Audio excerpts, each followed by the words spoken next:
Welcome back to another episode of Comes the Time. That's Oteil. That's Mike. And I'm so excited about this episode, Dr. Jan Pol from the incredible Dr. Pol, which is streaming on the Disney app, and 10 seasons now of him and his family business in Michigan, veterinary service, farm animal service, and just one of the most exuberant, lively, energetic people I've ever seen in my life. And I'm addicted to the show, and I'm so happy we had him on. Yeah, he even does some wild animals, he was saying, with, what was it, DNR? And, fascinating. I love when he starts talking about the animal intelligence and animal telepathy and all that. You know, we definitely hit on a lot of our favorite themes. It comes to time just naturally. Somehow it keeps happening. 50 years of doing anything, you're going to be like a heightened level of it, right? I mean, well, no matter especially what. working with sentient beings. I mean, he really, remember how he said, my fingers can see? You know, I don't want to ruin it all. Guys, watch it. But that was cool. Yeah, and he just blew right by it. Like, obviously his fingers can see. What a dumb thing. Like, your fingers don't see? These fingers can see what's going on. When it's like, I believe you, man. Yeah, it's so crazy. But no, it was really incredible to have him. And he's got a great book out and a ton of like great resources on his website. I was finding out, like, I think if you just Google Dr. Pol, you'll be able to find his. I think he's very adamant and a proponent of all natural foods, and what you put into your body is, prior to recording, we were talking about how like just cancer seems to be running rampant in the animal world. Like I remember growing up and everyone's dog was 17, 18 years old, and now 6, 7, 8 years old, they're getting sick. So they're eating that factory processed food. Garbage. Yeah, it's coming down the same assembly line with soap and razors and everything else. So anyway, you guys enjoy this episode. Dr. Pol's the man, and thank you for joining us, Doc. As always, we're here on OsirisPod.com for all the amazing podcasts here with the Osiris family, and a lot of fun stuff happening over on Patreon too. So head on over to patreon.com/comesthetimepod and step in a wormhole or two. Have a great week, and stay safe, everyone.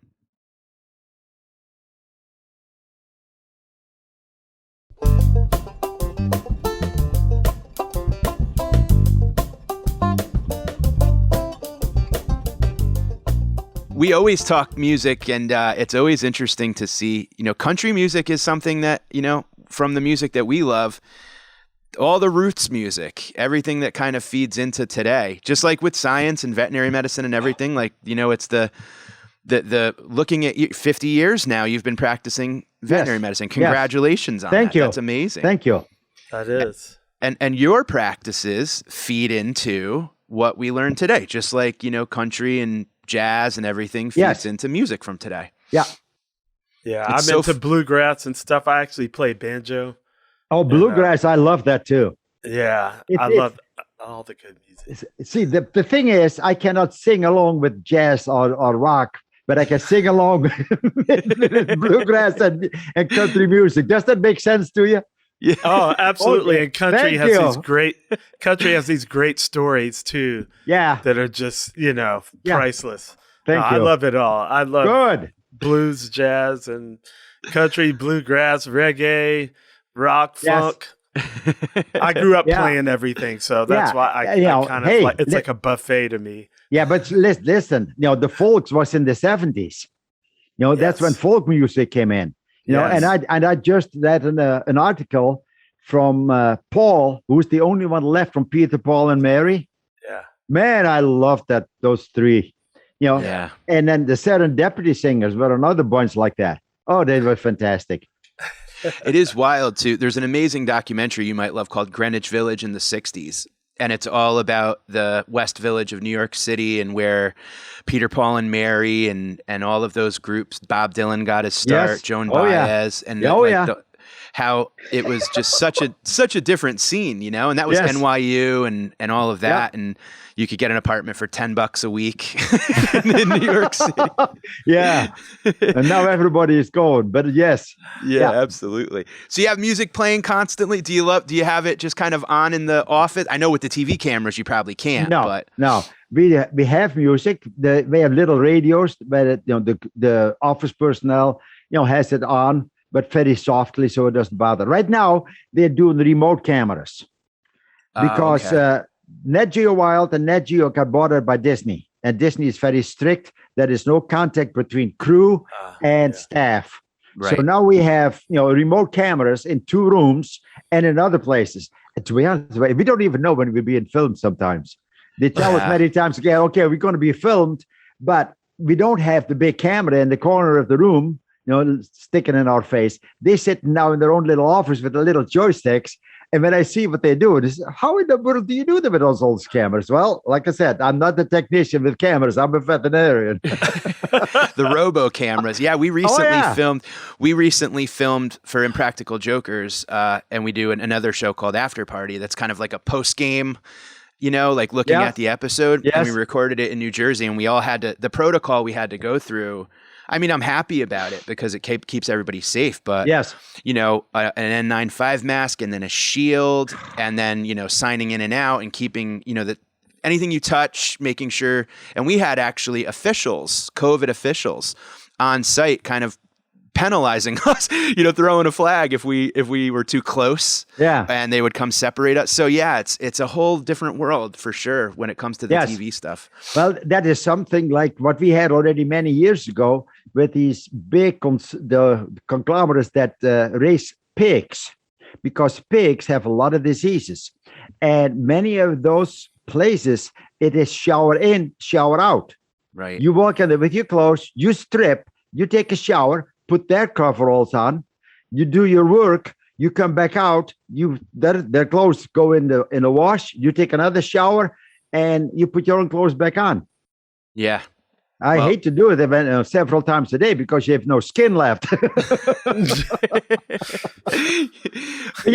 That's already been, like I said, 30, 40 years when, those big concerns came that raises pigs. Yeah. We love watching the way that, I think about you've been practicing now 50 years, right? Yes. And in watching your show, one of the most enjoyable elements of the show is that you keep your maybe original practices alive. And instead of, I watch you either bring a new calf into the world and you have that kind of machine that you put on the back legs, like the butt cheeks, and you crank it and your son's behind you pulling and you take your shirt off and you get right in there. And it's just, I love the kind of throwback to it all. Well, that's it. Throwback. But see, I was born and raised in the Netherlands and went to school in Utrecht, which is one of the better schools in the world. I can't say that. So, but this is what they taught us over there. Take your shirt off because, it was all guys. We only had 5 girls and 100 students there. But take your shirt off because when you roll your clothes up, you only can get in that far. You take your shirt off, you can go up to your neck inside these animals. And yes, this is how I got started. There's a book out, Never Turn Your Back on an Angus Cow. We wrote that. That's a different.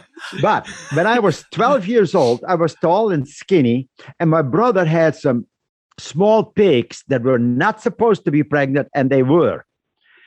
The local veterinarian was one of those typical large animal, huge guys with, Anyway, he picks me up. He says, you come with me and you help me pull those pigs out.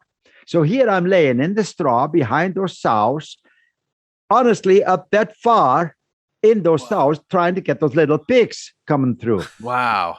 And you know what? That was so much fun. I liked it. It's not dirty. It's very, very clean inside. Huh. So, I came back and said, that was fun. I told my mom and dad. And this is, it would be nice to become a veterinarian. And that's how it actually started. Wow. Just by the local veterinarian that picked me up because I was tall and skinny and busy. And then went to school, and this is honestly, that's what they did. Both hands both hands in the cow, because you cannot do it with one hand. You need two hands in there, and strip to the waist, because that's how you get farther in. And your skin washes a lot easier, according to Diane, than the clothes. Yes. In the middle of the freezing cold in Michigan. And these cows are 102 degrees. They're warm. It's like putting your arms in a greenhouse. Yes. Yes. Wow. We had Oteil, where was oh man, his name is escaping me. Our astrophysicist guest. Avi Loeb. Avi Loeb. Was he from the Netherlands as well? He's from Israel. He grew up on a farm. Yes. He grew up on a farm. In Israel. Thing. Yeah. In Israel. Yeah. I'm such a city boy. I'm like, wow. Come on out. Hey, I got to tell you this. The crew always wants to know what it feels like inside a cow. I guess they do after a while. So anyway, yes, it's 102 degrees, and we have the plastic glove for when we do pregnancy checks. So this guy reaches in there, and he said, just feel, but that's it. Because yes, my left hand, I can see with my fingers. I can pick up a pregnancy in a cow. Well, the youngest one was 26 days. Horses, 15 days, I can tell if they're pregnant or not. With these fingers. So anyway, he comes out, and that glove is green from what. Yeah. And he says, high five. Not in my book. He was green from top to bottom.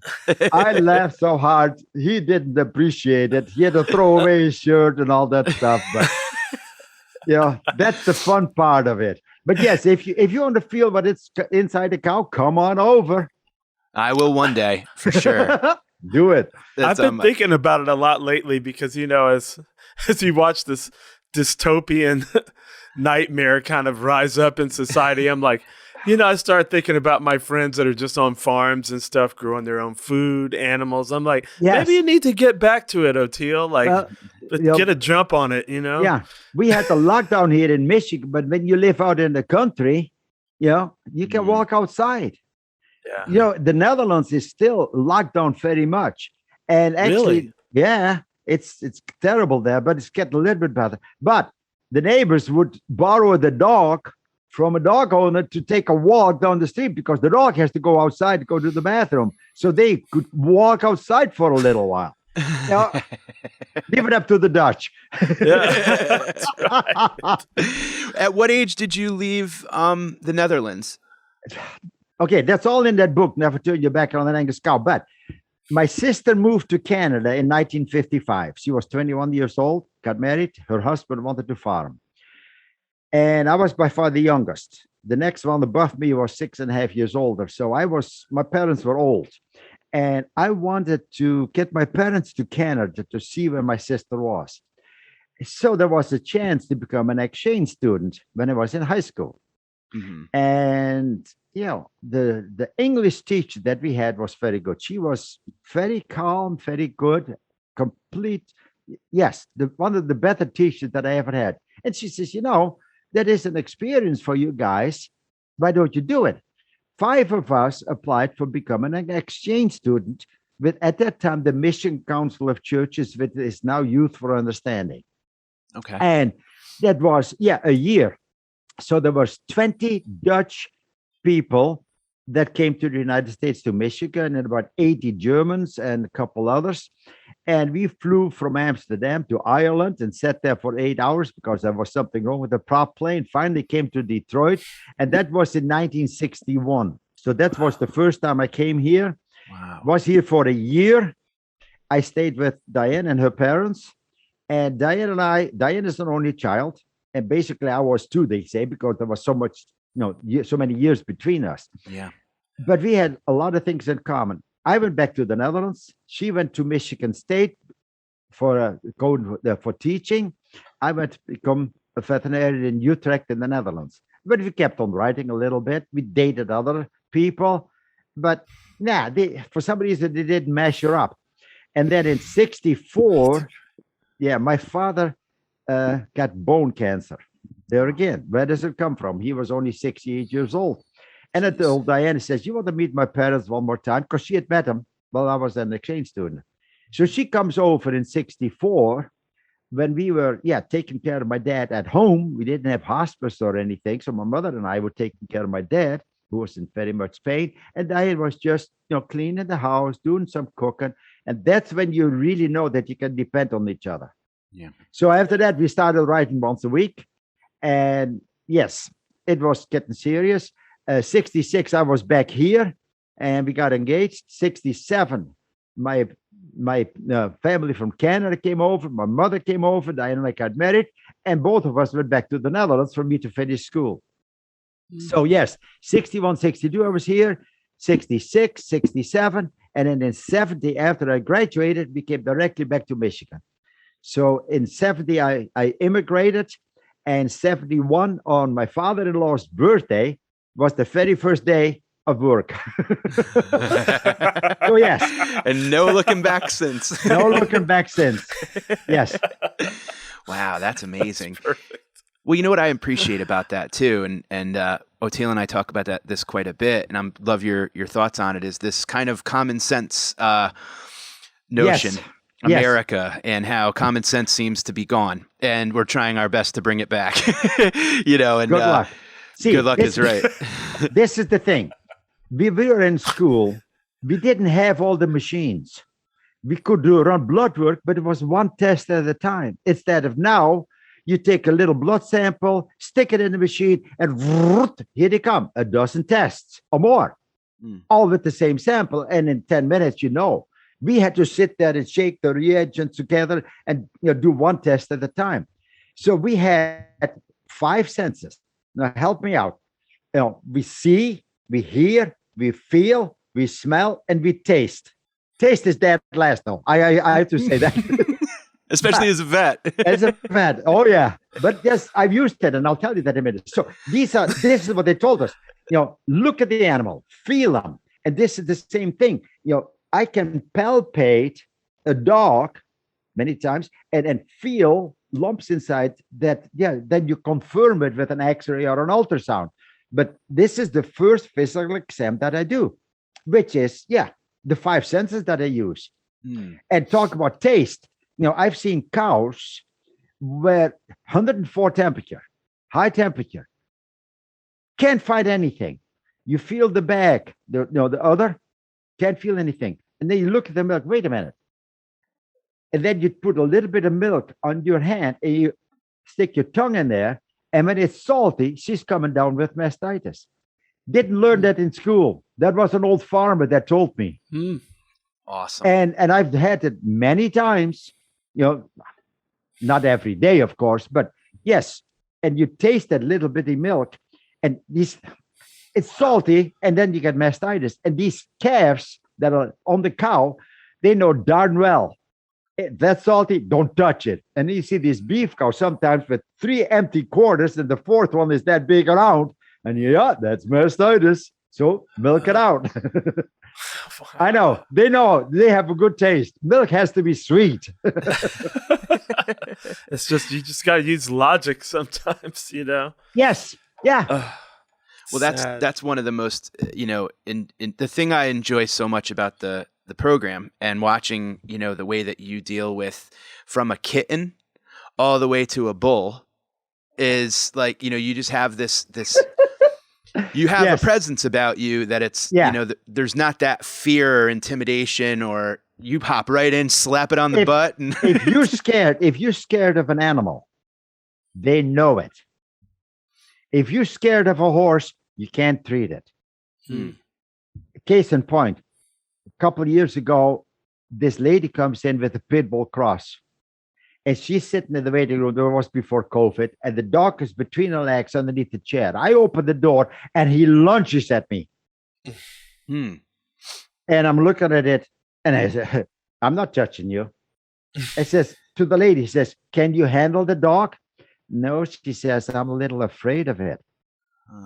I says, it was routine, vaccinations, all this stuff. I says, okay, go home, bring your husband. A week later, they came in, the husband, the wife, 2 kids, and the dog. He puts the dog on the table. The dog has friend. He licks my face. Just completely different. Yeah. And that was because the dog knew she was scared, so he was protecting her. Yeah. They feel it, that sixth sense that we don't have, animals have. Case in point. Oh, I'm full of stories. I hope you don't mind. No, tell them. Tell them. Yes. We have Hopewell Ranch here, which is a nonprofit where they have animals to help people with mental, physical, or whatever disabilities. And she told me this was one of the craziest things. This 8-year-old lady, this 8-year-old girl is autistic, never talks. She comes there, that horse walks up to her, takes her like protective between the front legs and her head hanging over. So she's standing, in between the front legs of the horse with the horse head in front of her. Wow. And she starts petting that horse. And within 15 minutes, she's talking to that horse. Man. Wow. See? That horse knows. Yeah.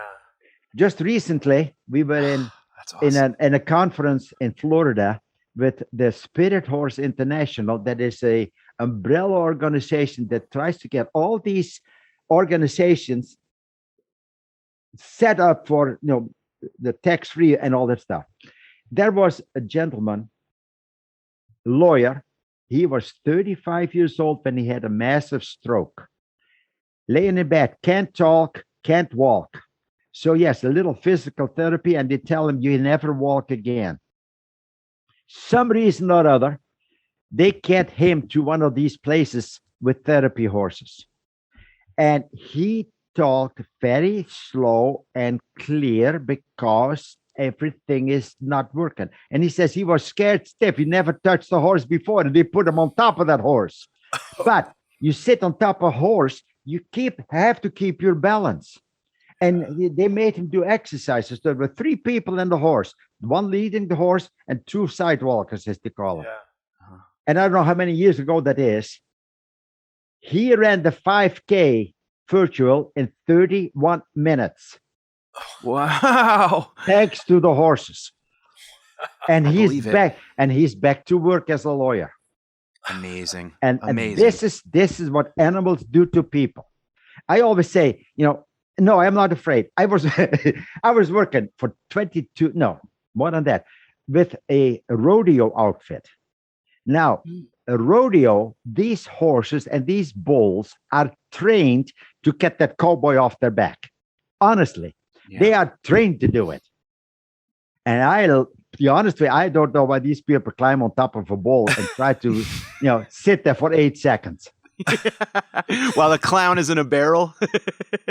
But if they weren't a clown, they would be dead.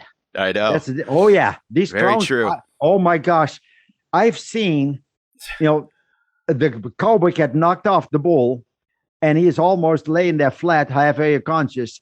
And I've seen that clown sitting on top of the rider with the bull trying to do it, and slap that bull with his hands over the eyes, boom, boom, boom, boom, until the bull backed off.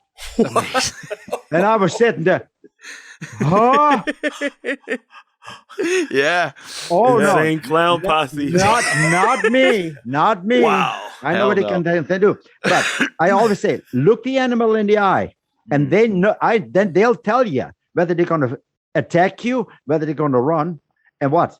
And the main thing is, don't be threatening. With these rodeo bulls and horses, if you are threatening, they'll get you. Yeah. But if you just stand still and not threatening, yes, they'll walk away. But I've worked with them for 20-some years and learned a lot from them, I tell you. Do you feel like, because I think a lot of people are telepathic, and we're kind of taught to not believe it or not recognize it or not foster it or whatever. Do you feel like yours has increased working with the animals, or were you already in touch with it? I was in touch with it, but yes, it increases, and it still does every day because, the feeling, like I said, look them in the eye and you know what's going on many times. But also, how should I say that? Yes, you. I was at the place one time and they had a sick cow and the farmer wasn't there and the cows were in the pasture outside by the barn.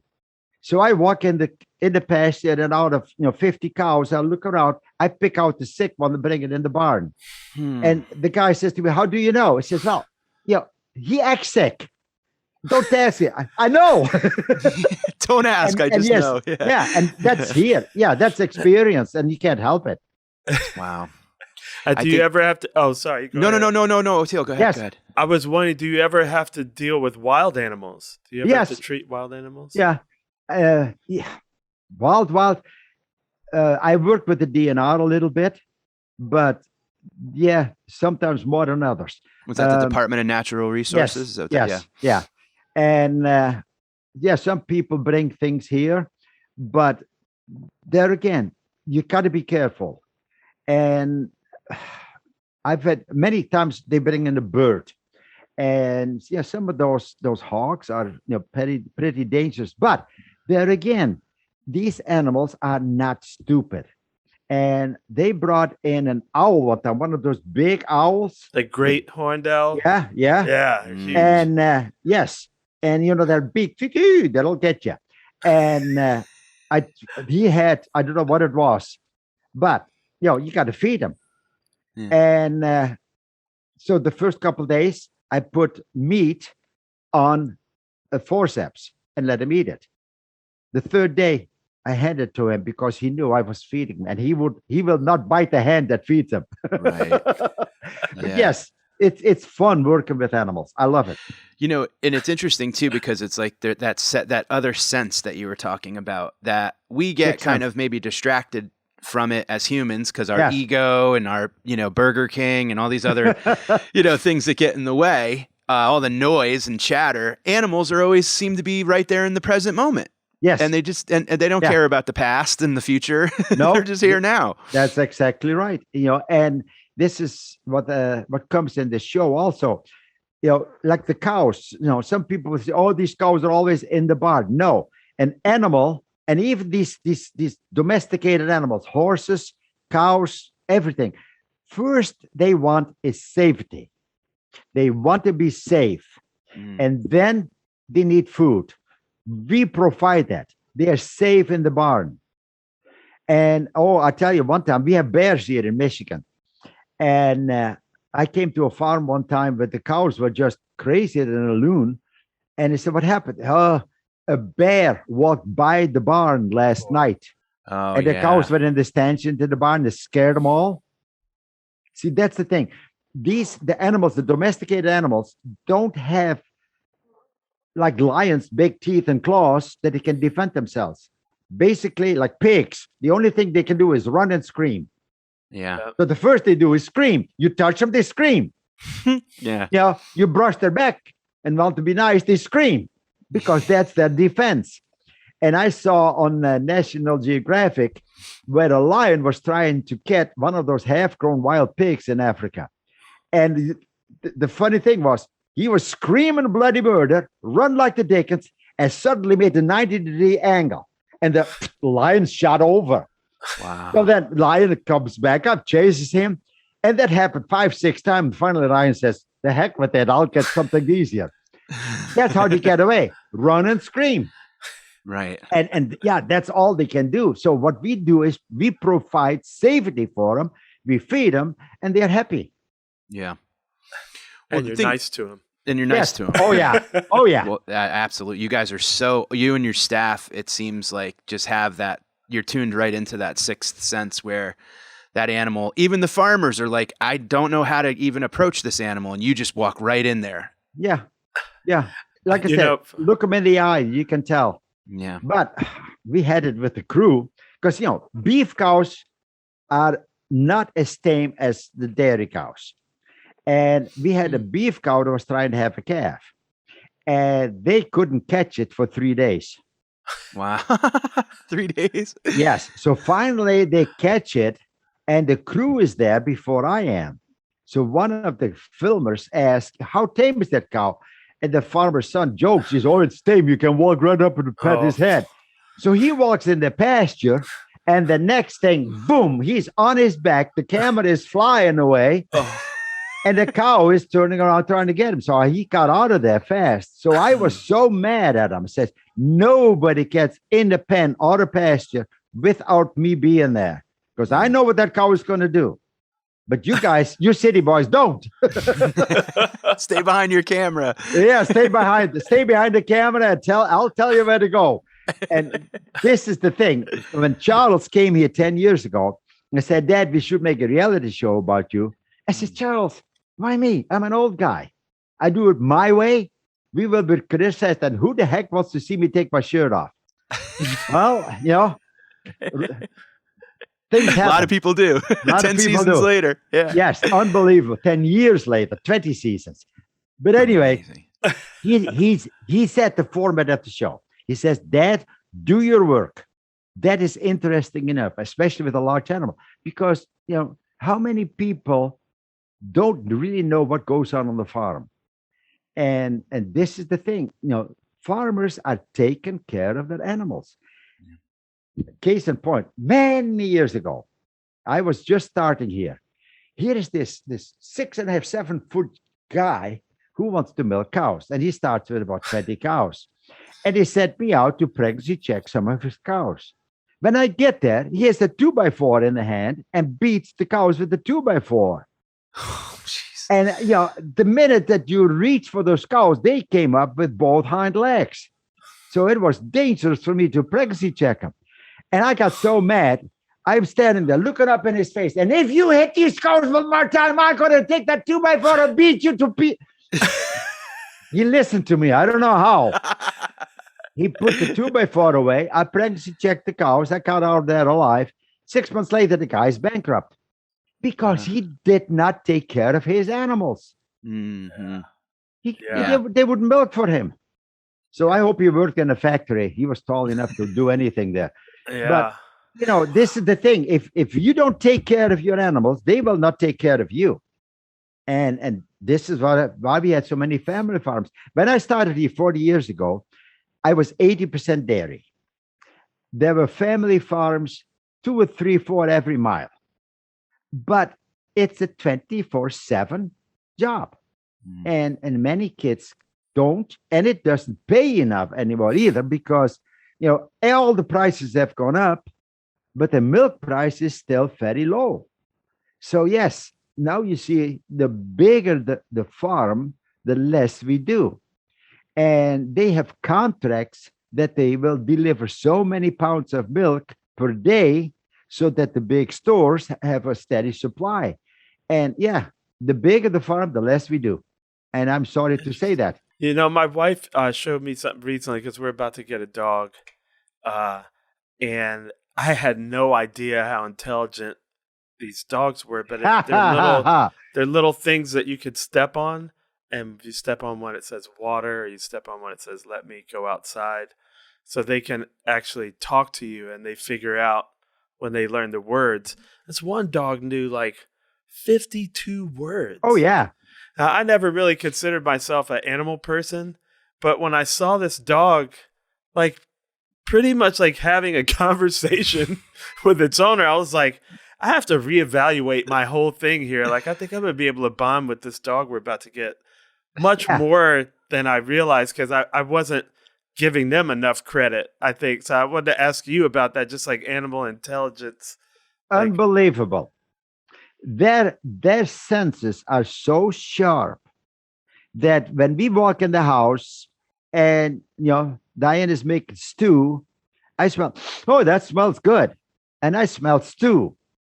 Well, the dog comes in and he says, "You got beef in there. You got salt in there. You got this and that." He can smell the different things. And the very funny thing was, Aruba is a Dutch island, and I love to go there. And we came back one time, and because it's a Dutch island, I brought back one of those Dutch cheeses that are now available all over the place in my handbag, 20 pounds. And so anyway, we're sitting there in Miami waiting for the next plane, and here comes this policeman with his little beagle walking around and all that stuff. And you know, I didn't bring any drugs in, and suddenly I see that beagle go and walk away. That policeman saw that that beagle reacted to my carry-on. So he makes a circle and comes back, and the dog then knew that it wasn't drugs, so he just keeps on walking. And by that time, I finally realized what was going on, and I started laughing so hard. I had that thing in tinfoil, in plastic, in my carry-on, and he was 6 feet away and smelled the cheese. Wow. Yeah. I wanted some of that. Yeah, I tell you. You know, to that point that Oteil brought up too, you know, I appreciate that you show, you don't shy away from the end of life part of the, of an animal's. It's hard. It's hard. Yeah. Quality of life. I always tell owners that animals are not afraid to die. For them, it's part of life. And especially dogs, they will tell you when it's time to go. And thank goodness, God made it so that animals do not suffer. That time of dying is short, which is a blessing compared to what some people have. But we don't always know what's going on with the dog. And many times something already has progressed to a point of no return. And many times these dogs will know when it's their time, and they become what I call aloof. You call them and they turn away. I'm ready to go. And yes, I have had to teach animal control officers in several counties here how to euthanize animals. And we have euthanasia, which is an overdose of anesthetic with a heart poison. But when you get healthy dogs that run away and nobody wants them, that was many years ago also, you put the stuff in their face, you get that panic look. And I couldn't do it. That is too much. And even now, what I have is a combination of 3 different tranquilizers I mix up, and I give that an injection. It goes in the muscle. Yes, it hurts a little bit, but that's very short. Yeah. And within 5-10 minutes, these animals are completely under, anesthetic, sleeping, no pain, no nothing. That's when they get the final injection. So when the owner comes with this animal that has to go put to sleep, he gets the injection, and you can see him just going to sleep while he's holding it. Yeah, it's very and that peaceful. that gives the people, the owner, so much closure. Absolutely. And Absolutely. I can tell you a funny story about that. People talk, and here this lady comes with a big Rottweiler in the back of her car that can't walk anymore. Not a client, but she has heard how we're doing it. So I'm going there, and she wanted to have it done in the car. So I tell her, yes, I give the dog an anesthetic before the final injection. And she says, yes, I know. That's why I'm here.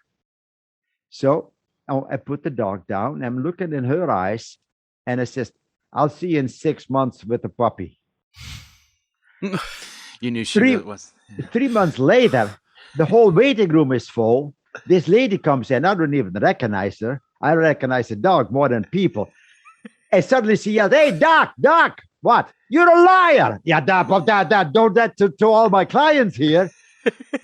She says, it would be 6 months. Here is 3 months, and I got a pup. You can like tell when they're not done. Yeah. Yes.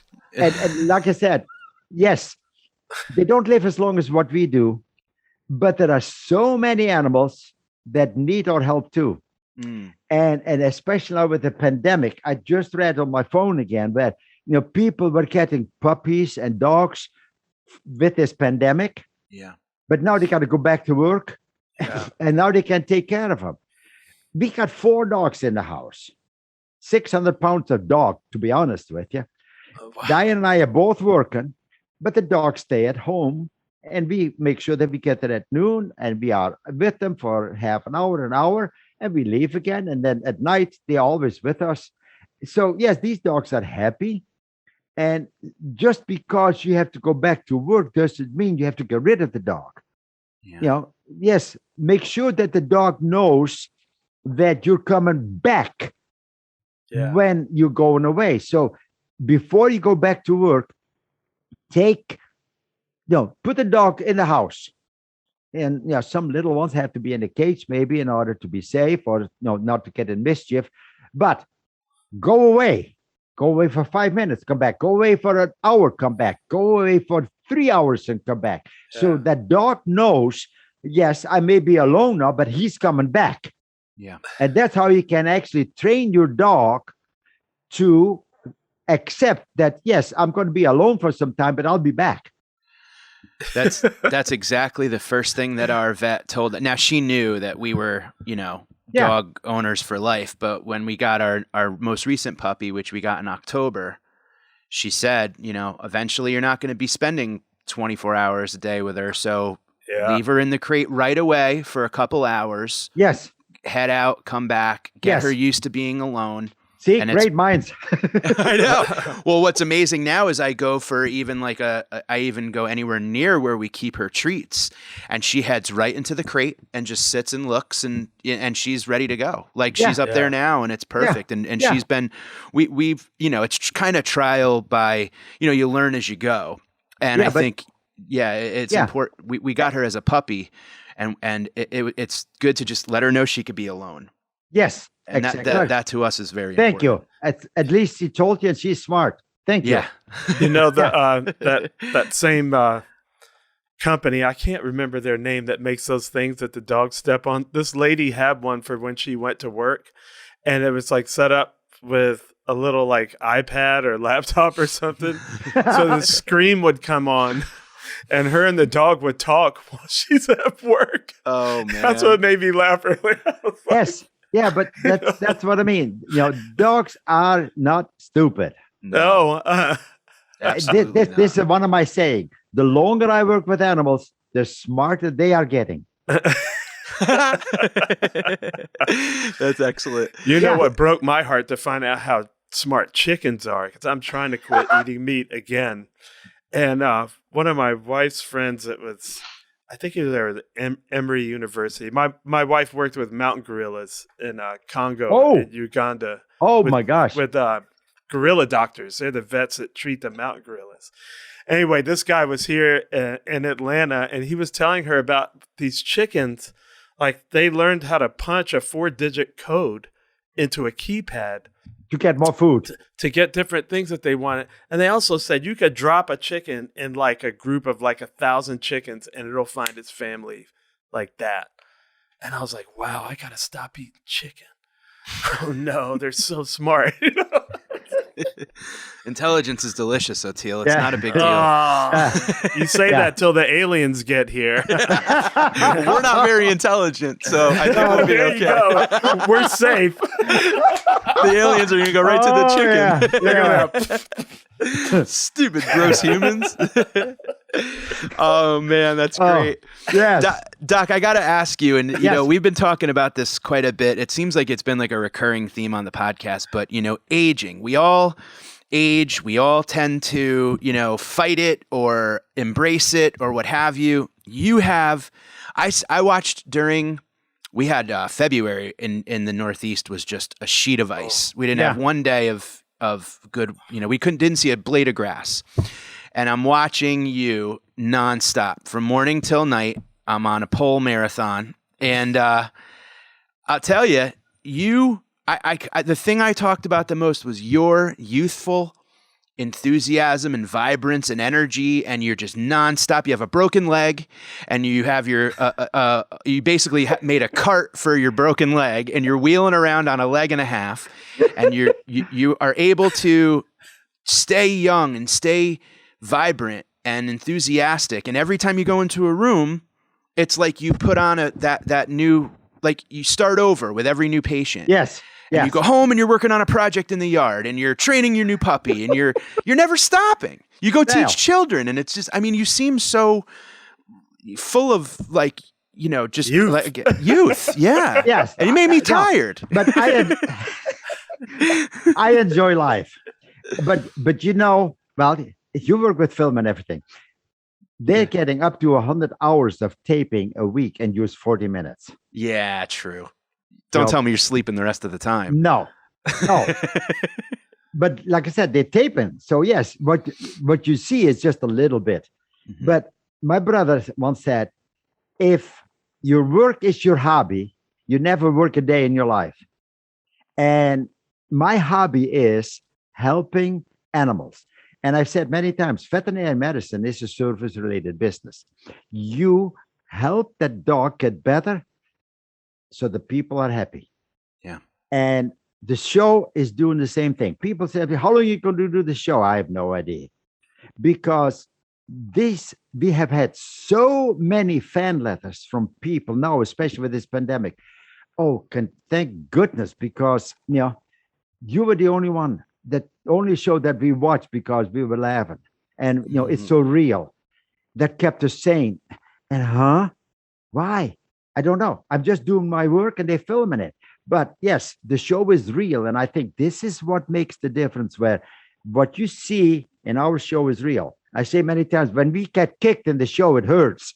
Yeah. But Absolutely. when you live in like the little virtual world, your little phone, or I'm on a laptop right now, or an iPad, or whatever you're on, like it warps you. I mean, it warps your sense of reality. And so when you see somebody in there giving you that perspective, the contrast of like such real life stuff, I hope it makes people just like go walk outside and like, look at, we have ducks here on a little lake, and just even the ducks, like we stop everything and we go out with the kids and see, we have some new baby ducks too, which is cute, isn't it?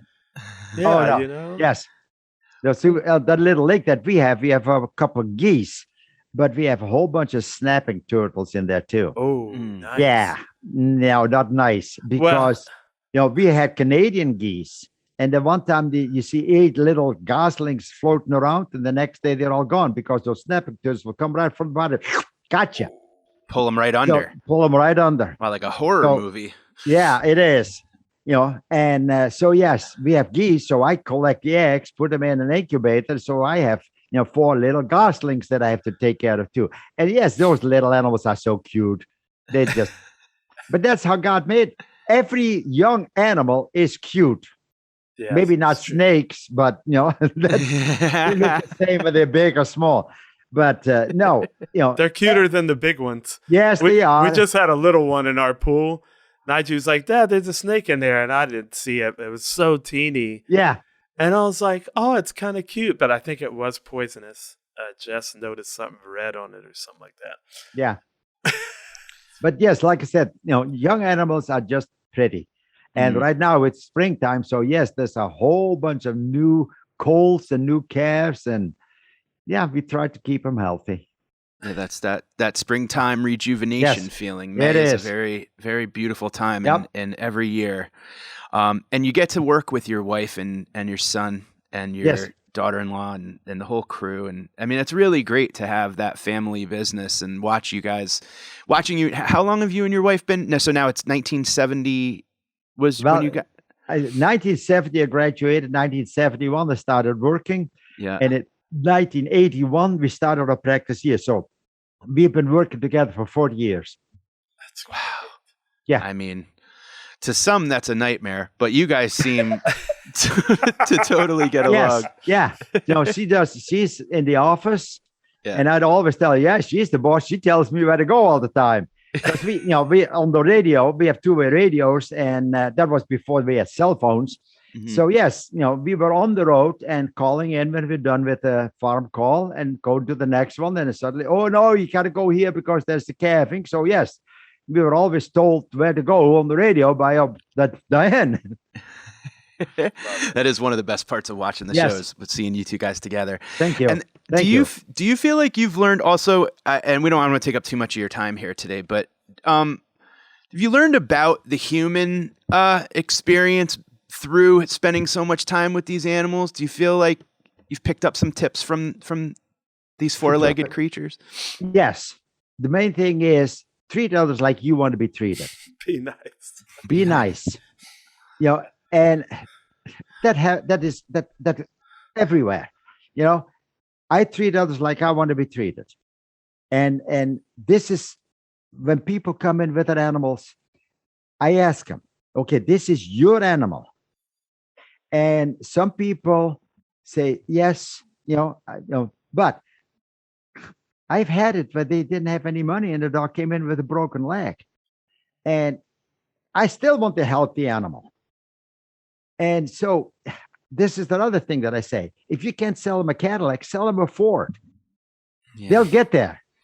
So, yes, even if you cannot do everything the way it's supposed to be done for the animal, there are other ways to help that animal to make the people happy again. Right. Yeah. And you take time to go educate even children nearby too. I want people to know what my diagnosis is, why I'm treating that way, and what the outcome will be.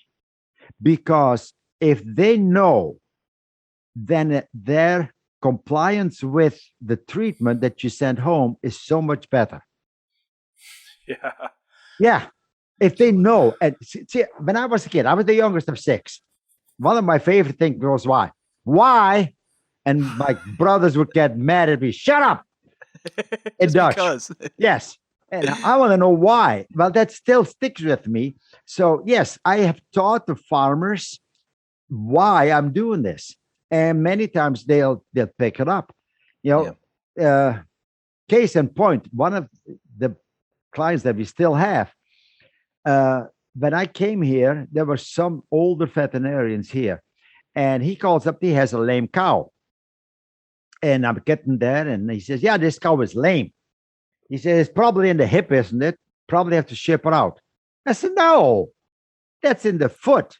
So I just, hoist the foot up, and I start carving, and the pus runs out. And he says, I've never seen that before. Well, 6 months later, he does it himself, which is fine. Yeah. But as long I taught him how to do it. Right. So when there was a lame cow, I don't have to come out and do it. He can do that himself. It's simple to do. So yes, this is how I taught people. Yeah. But then again, I tell them, hey, don't you treat that cow for 2 or 3 days thinking you have the right diagnosis when she doesn't respond. Because then I can't do anything either. And it's too late. Right, and it's too late. What else I did that with my son. Actually, he's 6, but I would always tell him things, do this or don't do that. And he just got very frustrated with me. And so I sat down with him one day. I said, if I ever tell you to do something, you're always allowed to ask me why. Uh-huh. And I'll explain it to you. Yeah. And it's fine if you want to just skip that and do what I said, but I usually have a reason. Like, I'm not just trying to jerk you around. And it was funny to see him actually get it. And he did it one day too. I said something. He was like, "Why?" And so I had to explain. Yes, yes. but that's how you learn. Yeah. At least he knew. Like, I'm not just being a bully or whatever. No.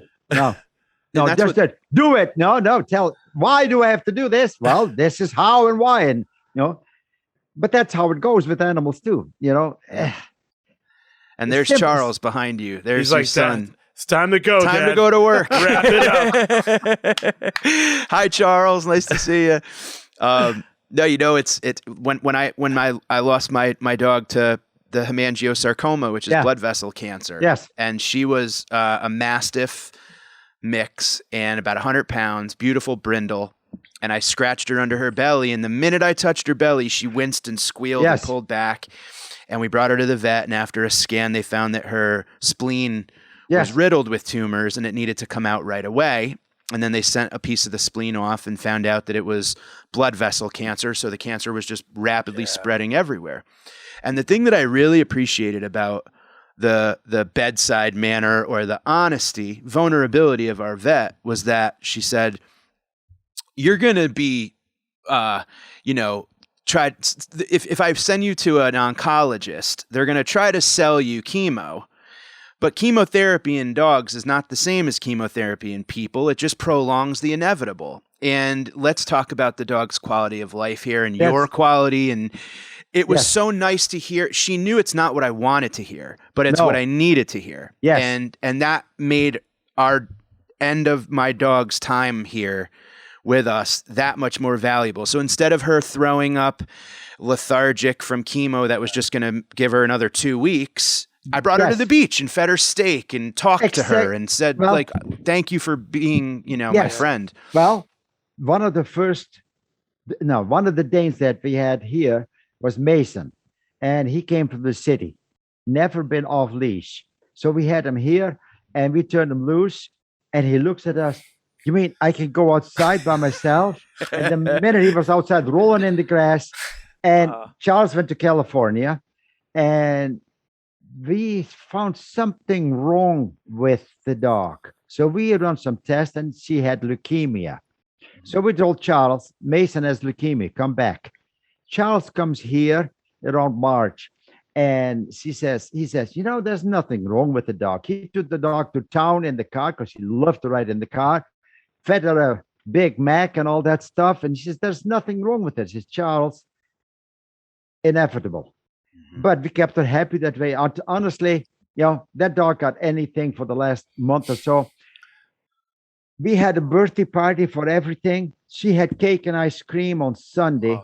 Monday, she crashed, completely gone. Monday night, I had to put her down. And yes. Stella told us too, just like you said earlier.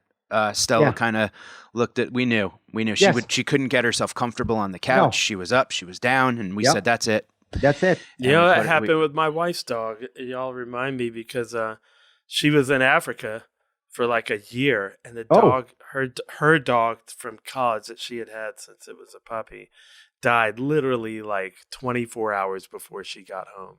The way I found out was I was taking it for a walk, and there was a little lake by the house where we lived in that neighborhood in Georgia. And he sat down, and for some reason, I realized he was taking like a last look at the lake. And I was like, whoa. I mean, it really freaked me out. Well, and I let him like relax for a minute. And then I like picked him up and took him to the vet, and they examined him. And they said he's got tumors everywhere. Well, at least you saw what that dog was doing. That means you're in tune with your animals too. Well, and I was like not a dog person at all. I was like, left and went to Africa and left me with these 2 dogs. And but you're a compassionate person, and you're in touch. touch. It was so you could see it. Yeah. And he kind of sighed. He went, yeah. Exactly. And I was like, what? Wait, no. Jess is going to be home in 2 days. Like, I just knew it was weird, man. But he told me by doing that. Yeah. They definitely know. Yes. Yeah. And like I said, they are not afraid to die. One of my colleagues had 3 dogs, all rescues. And she kicks them out at night. And 2 of them come back, and the 3rd one never did. It was an old dog. They never found her. He walked away, and this is what these dogs will do. They walk away, find a place, put their head in their side, and die. Yeah. And they know. And yes, of course, there are other predators that probably will finish them up and all that stuff. But circle of life. Yes, circle of life. Yeah. They're not afraid. They're not afraid to die. And this is what sometimes you see where people just hang on. And like you said, I don't want to do chemo on an animal either, because my son-in-law died of pancreatic cancer. He was on chemo for 2 years, and there was not a good day in his life. Right. And that's you don't want to do it to an animal. Keep them pain-free, keep them happy, and they'll let you know when it's time.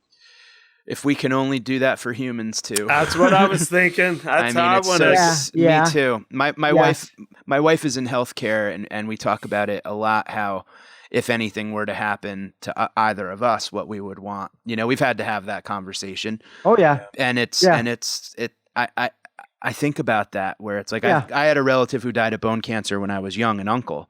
And I mean, he couldn't even get himself out of a chair without an arm bone breaking or a hip bone. And My father was the same way. It's like at some point, it's like we have to think about his quality. But we do this for animals. How come we can't do this for humans? See, if you start, we're getting into a different topic here. Yes, and that's another show. That's another show. Yeah, but no, we have a mind, and as long as the mind is good, yes. But at the same time, you can also say, "Hey, do not revive."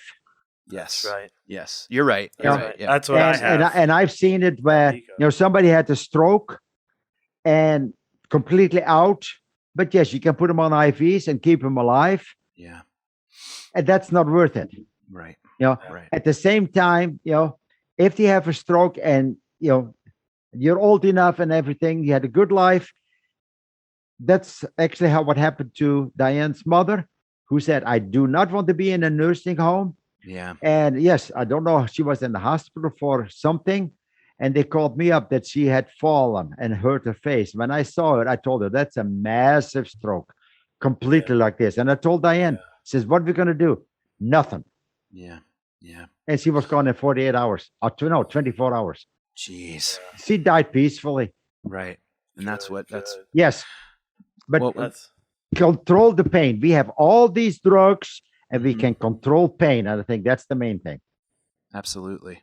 Okay. This has been incredible, Doc. And thank you so much. I mean, really, for everything. And thank you to Charles for bringing up the idea of doing a show, because I'm learning quite a bit about animals and being a human all through you. So tell everybody one more time, the book, Don't Turn Your Back on an Angus Cow. Never turn your back on an Angus cow. It's available on the drpaul.com. It's available at Amazon.